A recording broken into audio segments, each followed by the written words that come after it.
Yo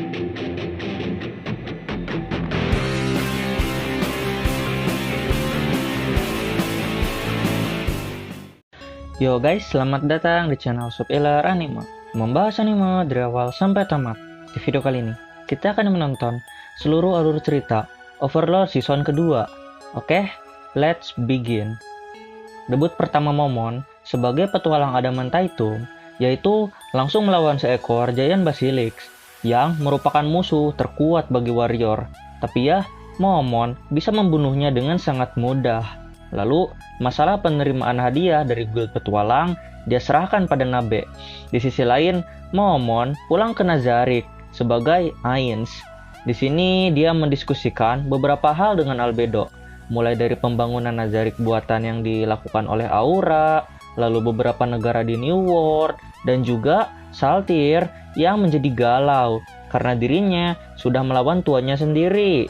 Jadi dia minum-minum sake di bar. Dan hal terakhir yang diperbincangkan mereka berdua adalah tentang desa Lizardman. Ya, jadi desa ini akan dijadikan uji coba sebagai tes bahwa bawahannya mampu menjalankan perintah dengan baik. Di sini yang memegang kendali pasukan adalah Cocytus. Tapi ya, Ainz menyuruh beberapa makhluk kegelapan untuk memberi peringatan pada para Lizardman. Dan hal itu malah membuat Lizardman menyatu. Lalu seorang Lizardman bernama Zarius mulai mendatangi satu persatu suku di daerah itu dan membuat sekutu untuk bekerja sama melawan Ainz yang di sini dipanggil sebagai Sang Agung. Lalu singkat cerita, Zarius berhasil membujuk para pemimpin Lizardman yang lain untuk bekerja sama dengannya. Dan mereka berhasil mengumpulkan 1.300 pasukan, sementara musuh mereka memiliki 5.000 pasukan. Ya, hal itulah yang membuat Cocytus percaya diri. Namun di sini, Lizardman pintar. Mereka mengatur strategi sedemikian rupa hingga membuat keputusan yang sangat tepat. Dan singkat cerita, hari perang tiba. Cocytus langsung mengutus seluruh pasukannya untuk memulai perang. Dan peperangan pun cukup sengit, namun lebih memihak ke sisi Lizardman. Ya karena medan pertempurannya yang berupa rawa sangat cocok dengan tubuh Lizardman. Banyak tengkorak yang terbantai dan serangan para tengkorak seakan tidak mempan pada para Lizardman. Di sini Cocytus mulai panik. Dia melakukan message pada Demiurge dan meminta saran. Namun Demiurge menolak dan mengatakan kalau ini ujian dari Ainz untuk dirinya. Lalu message terpotong karena Demiurge mendapat panggilan lain. Di sini Cocytus mengutus seorang undead kuat yang bertipe Elder Lich bernama Igufa. Terlihat Igufa benar-benar kuat sampai bisa melempar sihir Awe, yaitu Fireball tanpa henti. Banyak pasukan yang terbantai akibat serangan Igufa ini. Di sini, Zarius, Krusululu, dan Zenberu menaiki Rororo untuk menyerang Igufa dengan tujuan memperpendek jarak. Dan mereka berhasil. Lalu Igufa memanggil tengkorak level menengah. Tapi mereka bukan tandingan Zenberu. Di sisi lain, Zenberu cukup kelelahan karena lawannya 4 tengkorak dan tersisa Igufa. Dia duel dengan Zarius dan membuat Zarius hampir kalah. Lalu Cruz membantu Zarius memakai Lionheart. Hal itu membuat Igufa jengkel dan menjatuhkan Cruz. Lalu Zarius kembali menyerang dan memakai kekuatan terkuatnya, yaitu Icy Burst, membuat kabut es dan berhasil memberi serangan kejutan pada Igufa. Dan di sini Lizardman menang perang. Lalu malam harinya Ainz mengumpulkan para Floor Guardian di depan tahtanya dan mengevaluasi kerja mereka dan berjanji akan memberi hukuman pada Saltyr agar dirinya bebas dari beban. Lalu Ainz mulai mempertanyakan tentang kenapa Cocytus kalah. Di sini Ainz to the point aja. Dia tidak berniat menyalahkan Cocytus karena kekalahannya. Ya karena para tengkorak itu hanya undead biasa, undead rendahan yang bisa dipanggil dengan mudah. Dan Cocytus mulai menjadari kesalahannya, yaitu dia meremehkan musuh dan tidak mencari info yang lebih mengenai medan tempurnya. Lalu Ainz menyuruh Cocytus untuk membantai para Lizardmen, dan Cocytus menolak. Dia berkata bahwa Lizardmen bisa menjadi pertarung yang tangguh, tapi Ainz membantah kalau para kadal tidak lebih kuat dari undead panggilannya. Lalu Demiurge memberi saran kalau menjadikan para Lizardmen itu sebagai bahan uji coba untuk penaklukan bagi Ainz yang notabene ingin menguasai dunia. Di sini Ainz setuju dan menyuruh seluruh Floor Guardian kecuali Cocytus untuk unjuk gigi. Di sisi lain, Cocytus harus menunjukkan kekuatannya pada para Lizardmen yang lain, dan rencana itu disetujui. Singkat cerita, Ainz dan para Floor Guardian mulai mengintimidasi para Lizardmen dan menyuruh mereka mengirim perwakilan untuk bicara. Di sini, Zarius dan kakaknya Sasiryu maju sebagai wakil dan mereka berniat menyerah. Tapi Ainz tidak mau mereka menyerah tanpa perlawanan. Jadi dia mengatakan kalau mereka bisa menahan serangan Cocytus sore nanti, maka mereka akan diizinkan hidup. Lalu setelah urusan mereka selesai, Ainz bersama para Floor Guardian yang lain pergi kembali ke Nazarick buatan yang dibuat oleh Aura. Lalu para petinggi kadal mulai melakukan rapat dan mendapatkan kesepakatan bahwa mereka akan mati dan menunjuk Cruz sebagai pemimpin para kadal yang masih hidup nanti. Di sini Cruz sempat menolak, tapi karena dia diberi telur oleh Darius, dia pun setuju. Lalu sore hari pun tiba.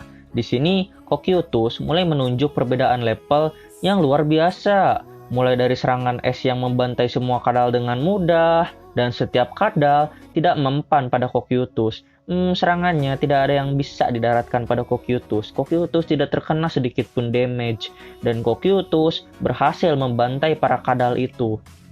Singkat cerita, Ainz menyuruh Cocytus untuk menjadi pemimpin di desa Lizardmen, dan Ainz menghidupkan beberapa kadal yang menjadi pemimpin di desa kadal itu.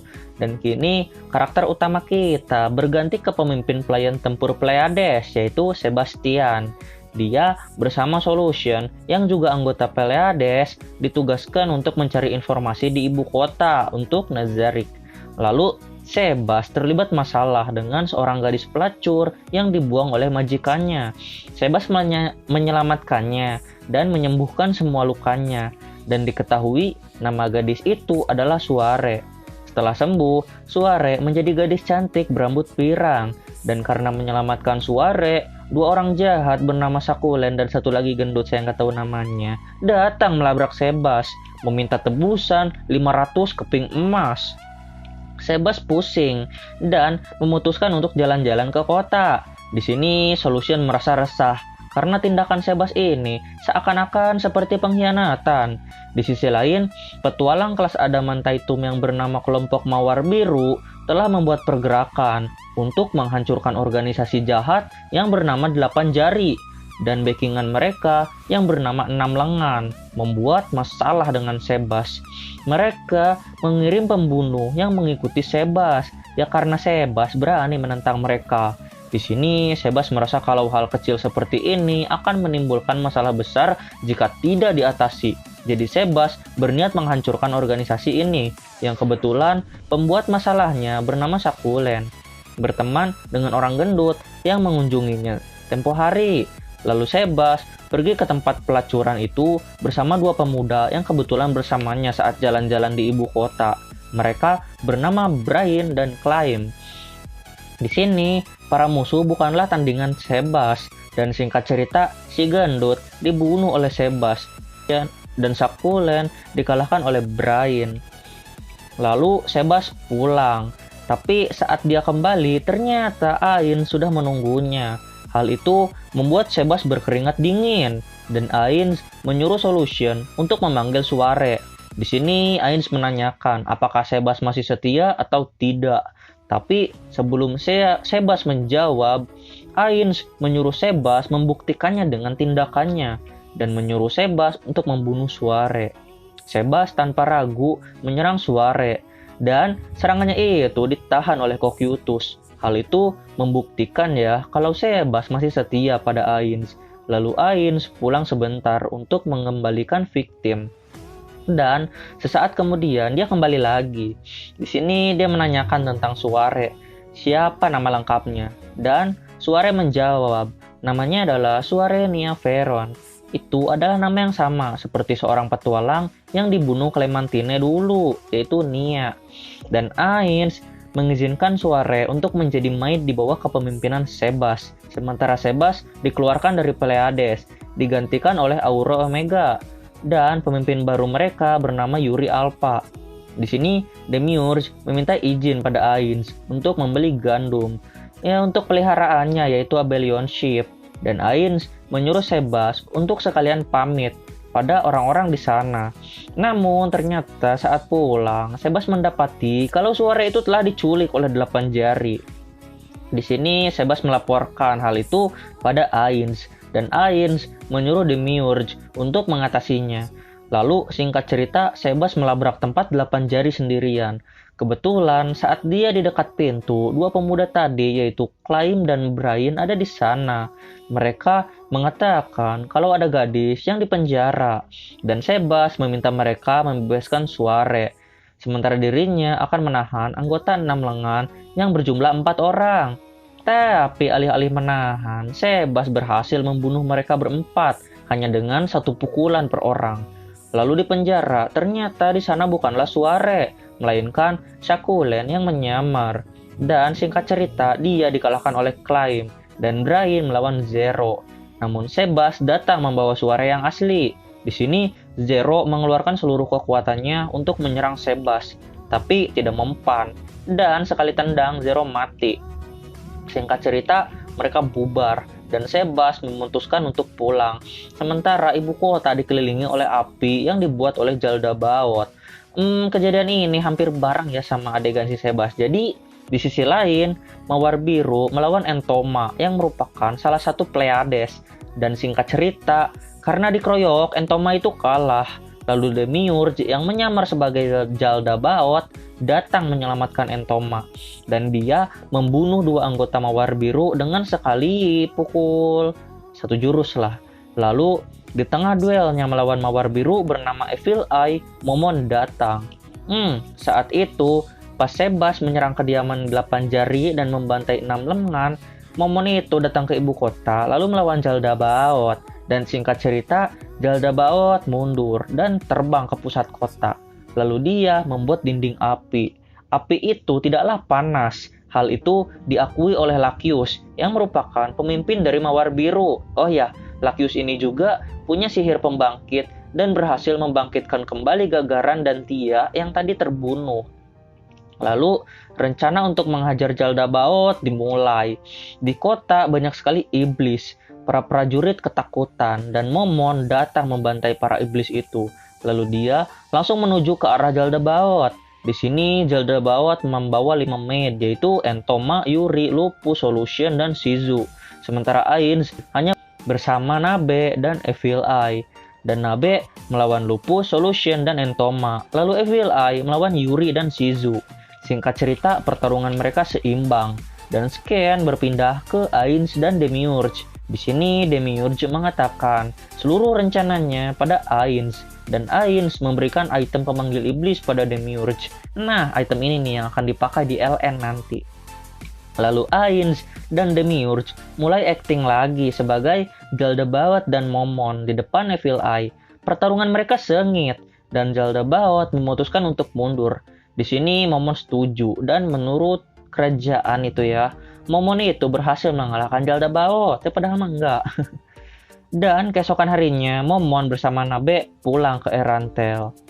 Overlord Season 2 ditutup dengan kemunculan tokoh baru, yaitu Elnix. Namanya panjang, jadi intinya dia adalah Raja Kekaisaran Baharut. Dan dia tertarik pada Momon beserta Ainz Ulgon. Temet. Thanks for watching and titik. Bye-bye.